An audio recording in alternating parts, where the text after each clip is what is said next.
Oke guys, jumpa lagi dengan kami bersama Jos TV, juga Jos Tour. Dan kebetulan pada sore hari ini saya bersama Bapak Edi Susanto. Yes. Seorang motivator juga penulis buku yang sangat luar biasa. Amin. Dalam kesempatan kali ini saya mau bertanya langsung kepada beliau Bapak Edi Susanto. Iya, silakan. Mungkin ini bisa menjadi inspirasi juga motivasi buat teman-teman semuanya. Ya. Oke, Pak Edi Susanto, selamat sore. Selamat sore Mas Edi juga. Iya, Oke. betul. Sama-sama Edi ya, Pak. Sama-sama Edi ya. Berarti nama Edi itu nama yang bagus ya, Pak ya. Betul, sama-sama Edi tapi beda istri. Iya. Nah. Oke, Pak Edi, langsung saja pada kesempatan yang bahagia ini saya mau bertanya kepada Pak Edi. Ini temanya seputar rezeki ya, Pak ya. Iya. Ada beberapa hal yang pengen saya tanyakan. Mungkin nanti Bapak Edi bisa menjelaskan seperti apa rezeki itu. Iya. Untuk yang pertama, Pak Edi, apa jatah rezeki manusia itu sudah ada semuanya, Pak Edi? Ya, kira-kira setiap manusia sudah dijatah rezeki atau memang rezeki itu harus kita yang mencari atau seperti apa, Pak Edi? Oke, good. Ya. Ini kalau saya sampaikan bahwa jatah rezeki setiap orang itu sama, bisa diprotes. Lupa ada yang kaya, ada yang miskin, berarti jatahnya beda. Betul. Nah, tetapi kalau saya katakan jatah rezekinya beda-beda, Tuhan nggak adil, Pak. Masa membedakan dia kaya, saya miskin? Apa salah saya? Wah, kan begitu. Pasti protes ya, Pak Edi? Yes, oke.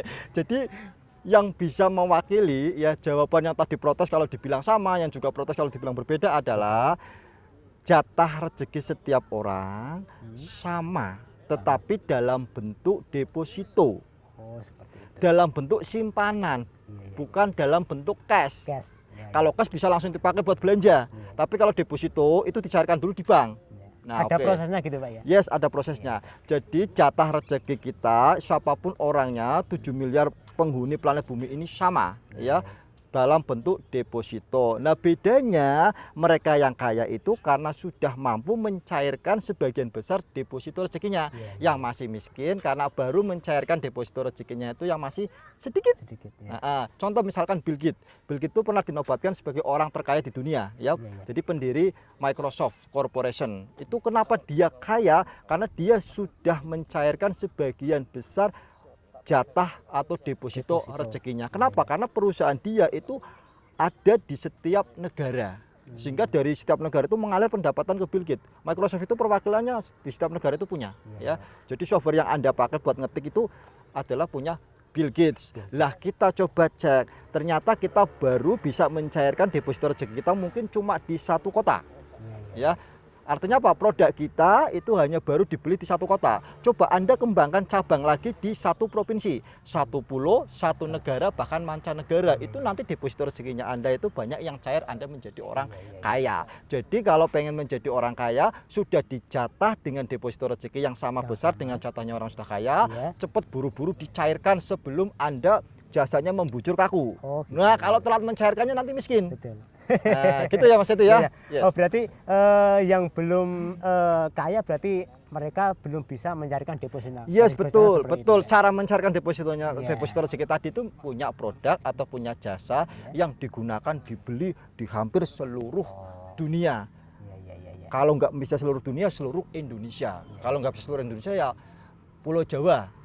Kalau nggak Pulau Jawa ini mulai mengecil lagi rezekinya nih yang bisa cair nih. Satu kota, kalau nggak satu kota satu kampung. Kalau satu kampung udah satu RT, makin mengecil lagi yang bisa dicairkan. Oke, mantap. Kalau gitu nanti deposito saya akan saya cairkan, Pak Edi. Cairkan segera mungkin sebelum Anda tua. Nanti nggak kaya-kaya kalau nggak cair-cair ya, harus segera dicairkan. Ya udah dijatah, kenapa nggak dicairkan? Nanti pulang lagi ke sana ke yang memberi rezeki.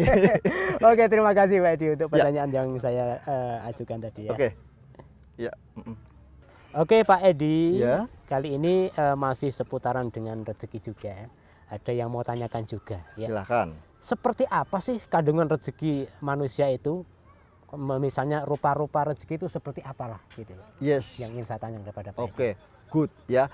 Jadi rezeki itu kandungannya jenisnya itu banyak sekali, tidak hanya berupa uang atau pendapatan atau kesejahteraan ya. Jadi kalau misalnya kita bagi secara garis besar itu ada 4. Yang pertama itu rezeki yang kaitannya dengan nikmat.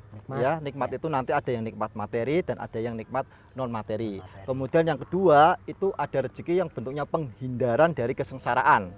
atau penghindaran dari derita baik yang sifatnya materi maupun non materi. Contohnya ya, rezeki dalam bentuk nikmat yang berupa materi, misalkan kan pendapatan, misalkan berupa uang, harta, itu kan nikmat berupa materi ya. Istri juga masuk ya. Ya, masuk. Kalau istrinya cantik, kemudian soleha, melayani dengan baik, itu rezeki ya. Rezeki. Kalau istrinya guala gitu, ora ayu ngono, rezeki ora? Tapi kalau terlalu cantik juga beban moral juga. Oh begitu ya. Kenapa? Karena pasti sering khawatir kalau kita kemana-mana kan. Mudah-mudahan ini bukan pengalaman pribadi ya. Bukan, ini kan kata teman-teman kita seperti itu. Yang istrinya cantik gitu loh Pak Edi. Oke, good ya. Oke, silakan dilanjut. Oke, jadi kandungan rezeki yang pertama adalah nikmat berupa materi. Tadi misalnya harta, istri yang cantik, soleha, kemudian anak-anak yang sehat dan pintar ya. Nah, ada juga rezeki yang kedua, kandungannya itu nikmat tapi non materi. Misalnya terjaga nama baik. Jadi difitnah orang mempan, difitnah macam-macam orang percaya. Atau terjaga nama baik, kemudian dipercaya banyak orang. Nah, itu juga rezeki. Ya, karena dari kepercayaan itu kita bisa mendapatkan dana dari investor, kita bisa mendapatkan kerjasama bisnis dari orang yang membutuhkan skill kita. Ya, jadi itu nikmat non materi. Nah, berikutnya penghindaran dari kesengsaraan yang berupa materi. Misalnya apa? Terhindar dari kecelakaan lalu lintas. Ya toh? Terhindar dari sakit atau penyakit.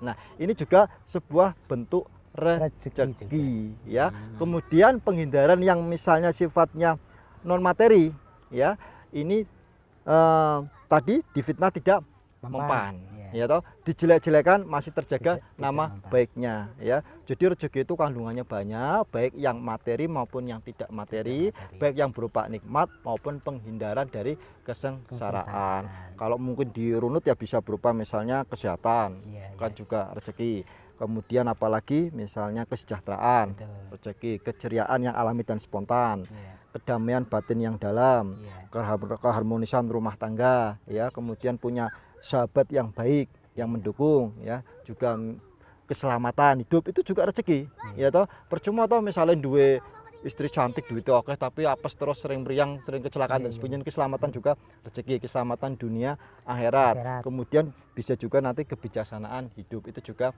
rezeki. Jadi rezeki itu kandungannya banyak sekali, tidak hanya berupa materi, tidak hanya berupa harta, anak, istri. Itu Mas Edi. Oke. Jadi kalau bisa saya tarik kesimpulan bahwasanya setiap yang kita terima dan kita dapat itu sebenarnya rezeki ya Pak Edi. Yes. Cuma kandungannya yang berbeda-beda, betul. Terima kasih Pak Edi. Sama-sama Mas Edi. Semoga bermanfaat. Amin. Oke, kali ini saya masih bersama Pak Edi Susanto dan masih ngobrol-ngobrol seputar rezeki ya. Kali ini Pak Edi, ada yang mau saya tanyakan lagi. Seperti apa sih level rezeki itu? Saya pengen tahu ya level rezeki itu seperti apa dan mungkin untuk teman-teman yang juga pengen tahu. Silakan Pak Edi. Good. Ya. Jadi Tuhan itu memang maha adil sehingga memberikan rezeki itu dibikin per level, ya. Jadi kadang kita memperdebatkan rezeki itu ya sudah diatur dari sononya, apa harus kita upayakan. Nah, orang yang belum memahami level rezeki itu padu. Nah, kalau sudah memahami rezeki itu, ya rezeki memang sudah diatur dari sananya dan harus diupayakan. Nah, jadi level pertama itu rezeki untuk kelangsungan hidup. Rezeki untuk kelangsungan hidup itu sudah dijamin dari sana. Artinya apa? Orang untuk bisa tetap hidup itu kan dia butuh makan, butuh pakaian, butuh tempat tinggal. Karena ini sudah dijamin, enggak kerja pun pasti bisa makan, pasti punya pakaian, pasti punya tempat tinggal. Itu dijamin dari sana. Kalau sekedar untuk bertahan hidup, itu level rezeki yang paling rendah ya, untuk kelangsungan hidup. Mau contoh bahwa orang yang nggak kerja itu bisa makan, bisa punya pakaian, bisa punya tempat tinggal. Saat ini Anda bisa praktekkan, tak jamin terbukti. Itu banyak orang Anda pukul keluarganya nggak terima, Anda dimasukkan ke penjara. Ya, Anda dikasih makan nggak di penjara? Ya benar, dikasih makan. Kasih pakaian nggak? Kasih, tertulis tahanan Polres apa, begitu kan? Anda punya tempat tinggal nggak? Ya punya toh. Di penjara itu. Nah, itu kan sudah dijamin toh. Nah, tetapi apakah mau seperti itu? Nah, itu level pertama, rezeki untuk kelangsungan hidup dijamin sama Tuhan, ora usah dipikir. Ya, sementing usaha mesti mangan, mesti duwe kelambi, mesti duwe omah. Mbok kowe kredit atau sementara rumah mertua, oh lama-lama insya Allah bisa tuku omah dhewe. Wih, keren. Oke, good. Nah, ini rezeki yang kedua nih. Kalau rezeki yang pertama untuk kelangsungan hidup kan dijamin Dijamin. sama Iya. Gusti Allah. Itu level yang paling rendah tadi, Level Pak paling Edi, rendah. ya? Oke. Mau rajin bekerja, mau malas, mau pintar, mau bodoh, dijamin iso mangan, iso duwe kelambi, iso duwe omah, dijamin gitu kan. Iya. Nah, yang kedua ini yang membedakan rezeki untuk kekayaan hidup. Ini enggak dijamin lagi sama Allah, tetapi digantungkan pada upaya makhluk. Iya. Mereka yang bekerja dengan keras, dengan cerdas, dengan tuntas pasti lebih kaya daripada yang malas-malasan dan bodoh. Iya, iya, iya. Wah, ini keadilan Tuhan di sini, ini digantungkan. Yang pertama udah dijamin. Wis Dijamin. kowe mau malas, mau rajin, mau pintar, mau bodoh, iso mangan, iso duwe kelambi, iso duwe omah. Iya, iya. Mung beda-beda kelambine, omahe, pangane beda-beda gitu kan. Nah, tetapi yang kedua ini digantungkan pada upaya makhluk. Kalau kita pengen kaya, kita harus bekerja keras, bekerja cerdas dan bekerja tuntas. Tuntas, ya, Ini ya. untuk kekayaan hidup. Iya, iya. Ya. Nah, yang level ketiga nih, rezeki untuk keberkahan hidup. Kalau ini dijanjikan oleh Tuhan. Barang siapa mensyukuri nikmatku maka akan ku tambah. Iya, Termasuk kalau punya istri disyukuri, Iya. maka istrinya akan Bertambah juga, Pak Edi. bertambah. Betul.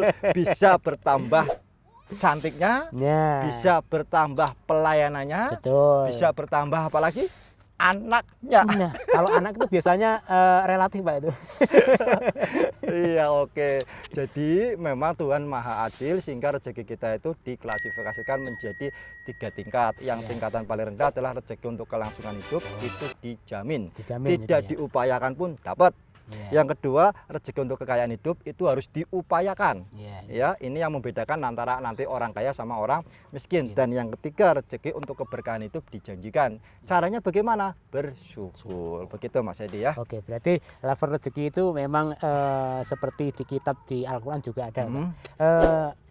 Allah tidak akan merubah nasib suatu kaum kalau bukan kita sendiri yang merubahnya. Betul, itu Kan berarti seperti rezeki itu. level yang kedua Level kedua. yang diupayakan ya. Betul. Oke. Oke, terima kasih Pak Edi. Sama-sama, Mas luar Edi ya. biasa, mudah-mudahan bermanfaat. Amin. Obrolan kita di sore kali ini. Ya.